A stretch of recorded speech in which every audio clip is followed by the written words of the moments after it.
I got so much motherfucking design on right now. Bring it down, bring it back, make it clap. I got 3 old thoughts, new guap, wear that thing. Bitches on my line, and you know. Assalamualaikum warahmatullahi wabarakatuh. Alhamdulillahirrabbilalamin. Wassalatu wassalamu ala asrofil anbiya'i wal mursalin wa ala alihi washabihi ajmain, amma ba'du. Alhamdulillah kita masih berjumpa di kelas tercinta kita ini. Langsung saja Umi absen satu persatu. Baiklah, buka halaman 23. Hari ini materi kita adalah membahas tentang adab berpakaian Islam. Mungkin di antara anak-anak Umi ini ada yang sudah mengetahui cara berpakaian menurut Islam. Ada juga anak Umi yang belum tahu kan, Nak? Umi jelaskan secara singkat saja. Baiklah, mengenai adab berpakaian dalam Islam sebenarnya sudah tertuang dalam Al-Quran surah Ar-Rahab ayat 26 yang menjelaskan tentang suruhan bagi anak-anak Adam untuk berpakaian yang indah menutup aurat.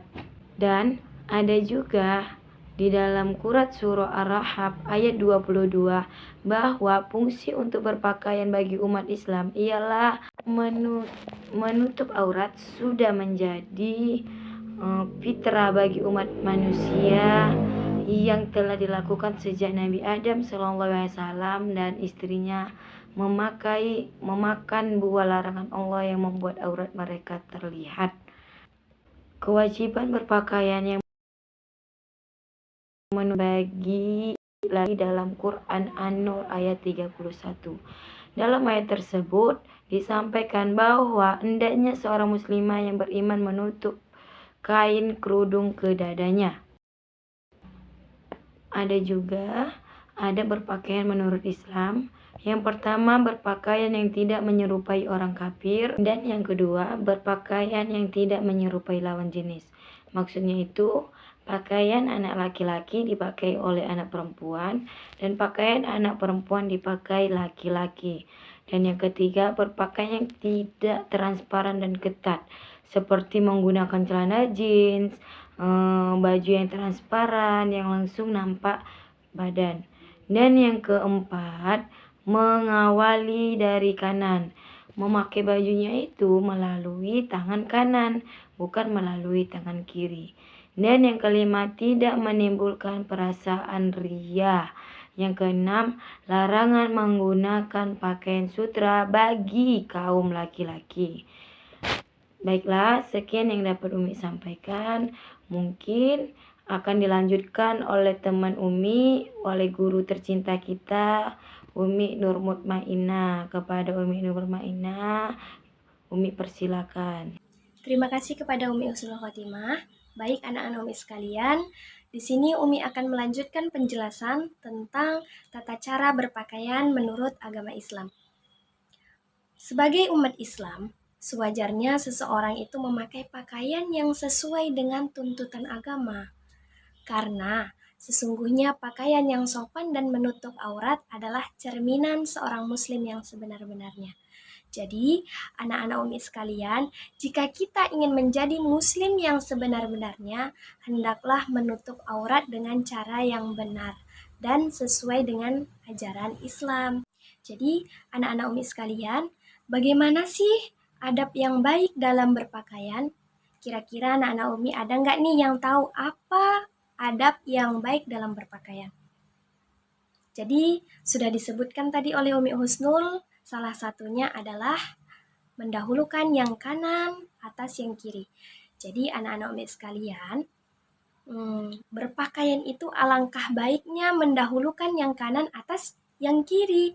Penjelasan ini sudah dijelaskan di dalam hadis. Hadis tersebut berbunyi, Aisyah radhiyallahu anha berkata, bahwasanya Nabi Shallallahu Alaihi Wasallam membiasakan diri mendahulukan yang kanan atas yang kiri. Seperti apa? Seperti bersisir, memakai pakaian, memakai sendal, dan melakukan kegiatan lainnya. Jadi, anak-anak Umi sekalian, mendahulukan yang kanan atas yang kiri itu sudah termasuk kepada sunnah.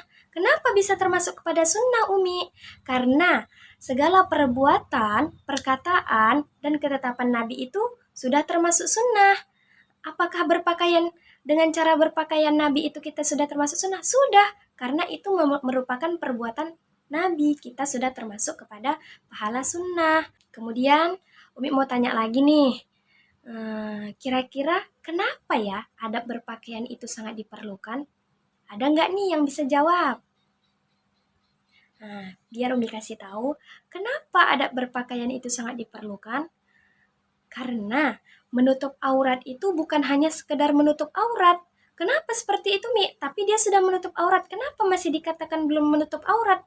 Karena zaman sekarang ini banyak orang-orang yang menutup aurat tetapi bagaikan telanjang. Kenapa dikatakan seperti itu, Umi? Karena mereka menutup aurat tetapi lekukan badan mereka, bentuk tubuh mereka masih terlihat dan berbentuk, itu yang dinamakan telanjang. Jadi bagaimana, Mi, caranya, Mi? Caranya, alangkah baiknya ketika kita menutup aurat, hendaknya jangan sampai membentuk bentuk tubuh itu. Jadi, Mi, kita harus bagaimana, Mi? Harus memakai pakaian yang longgar dan tidak membentuk badan kita. Dan jangan sampai baju itu menembus bagian badan kita. Jangan pakai baju yang tipis, jangan pakai baju yang sempit-sempit sampai membentuk lekukan tubuh, tidak boleh. Paham itu, anak-anak? Kalau kita memakai pakaian yang sempit sehingga membentuk lekukan tubuh, itu dapat menimbulkan permasalahan. Permasalahan apa, Mi? Bisa jadi kita digoda oleh orang lain atau sejenisnya. Maka dari itu, hendaklah kita berpakaian dengan sesuai ajaran Islam agar tidak apa? Agar tidak timbul konflik permasalahan dari diri kita. Semoga anak-anak Umi sekalian paham dengan apa yang Umi sampaikan. Mungkin hanya ini yang dapat Umi sampaikan. Kurang dan lebih, Umi dan Umi Husnul Khotimah meminta maaf. Akhirul kalam, Assalamualaikum warahmatullahi wabarakatuh. I ain't fucking with these hoes,